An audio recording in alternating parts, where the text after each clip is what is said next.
Bismillah ar-Rahman ar-Rahim. Là, je vais vous présenter comment on extrait le gaz de schiste. Chauffe. Tout cela sans compter l'énorme coût en eau de l'opération, 12 à 20 millions de litres par puits.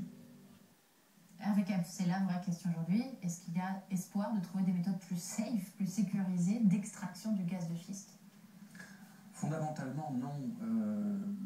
On peut améliorer les choses sur les fuites de métal, sur les liquides injectés. Techniquement, on peut améliorer les choses. Mais la technique fondamentale est très difficile à changer.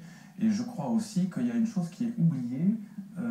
Au-delà de tout ça, c'est l'impact sur les paysages qui est extrêmement important. On l'a vu en Pennsylvanie. Et il y a partout, c'est en fait une industrialisation de la campagne.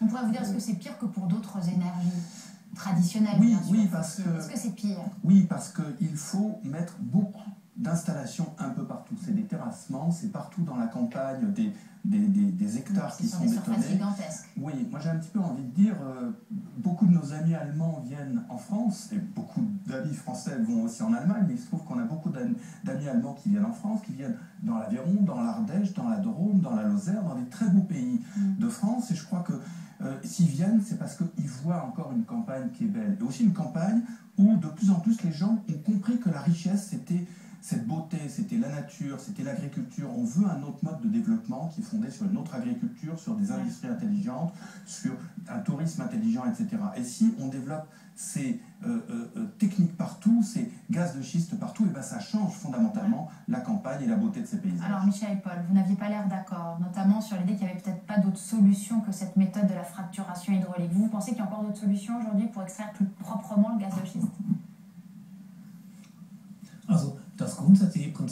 Le principe de fond, vous l'avez très bien expliqué, donc la façon de fracturer la roche. Mais tout dépendra de la façon dont on s'y prend. Isolation des canalisations et des tubes, impossibilité de polluer les nappes phréatiques. Et il y a des différences entre les moyens techniques qu'on pourrait trouver en Europe et la façon américaine. Il y a des pistes réelles aujourd'hui? En Allemagne, pour donner un exemple, dans le nord de l'Allemagne, nous avons fait de la fracturation hydraulique sur 300 sites, et ceci sur des sites gaziers conventionnels pour épuiser ce qui restait dans les gisements. Et dans ces 300 cas, il n'y a eu aucun cas où la fracturation hydraulique, c'est-à-dire l'émission de liquide dans le sous-sol, aurait entraîné des impacts négatifs sur l'environnement ou pour l'homme. Alors je sens José Bové un peu sceptique. Non, mais je connais... sur les vieux puits de pétrole ou sur les vieux puits de gaz, on envoie des liquides pour faire ressortir les dernières mètres cubes ou derniers litres d'hydrocarbures. C'est une technique classique, mais qui n'a rien à voir avec la fracturation hydraulique, qui là nécessite d'envoyer des liquides à très forte pression avec du silice. Oui, on a bien compris la différence. Mais cette méthode-là, elle est crédible, elle est rassurante? Aujourd'hui, il n'y a pas d'autre méthode alternative.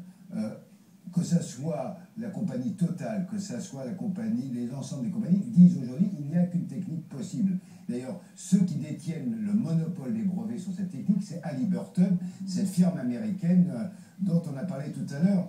Aujourd'hui, si on veut chercher, on est en train de chercher, c'est peut-être dans 10 ans, peut-être dans 15 ans, peut-être dans 20 ans qu'on aura peut-être d'autres pistes. Mais actuellement, si on veut exploiter aujourd'hui, maintenant, il n'y a pas d'autre technique. Or, contrairement à ce qui a été dit tout à l'heure, au niveau européen, nous n'avons pas des garanties suffisantes.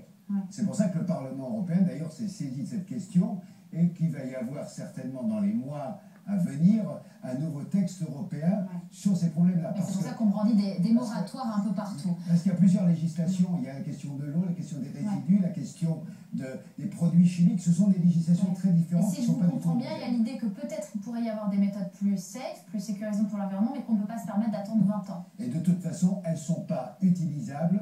Elles ne seront pas utilisées avant 15-20 ans, au mieux si elles existent. En tout cas, ce qui est sûr, c'est que sur ces sujets, on entend souvent les politiques et souvent gênés aux entournures quand on leur demande d'avoir une vraie position claire sur le gaz de schiste. Car oui, bien sûr, on l'a vu, on comprend ce soir d'un point de vue environnemental, tout le monde est d'accord pour dire que ça pose problème, que c'est compliqué, mais c'est vrai que d'un point de vue économique et géopolitique, que de perspectives. Alors justement, je vous propose un rapide tour d'horizon des déclarations politiques des uns et des autres, des États-Unis à la Pologne, en passant par la France. Damien Vaner. Forer ou ne pas forer, telle est la question. Aux États-Unis, le choix est fait depuis longtemps et on veut croire que c'est un choix gagnant. Nous avons presque assez de ressources gazières pour les 100 ans à venir.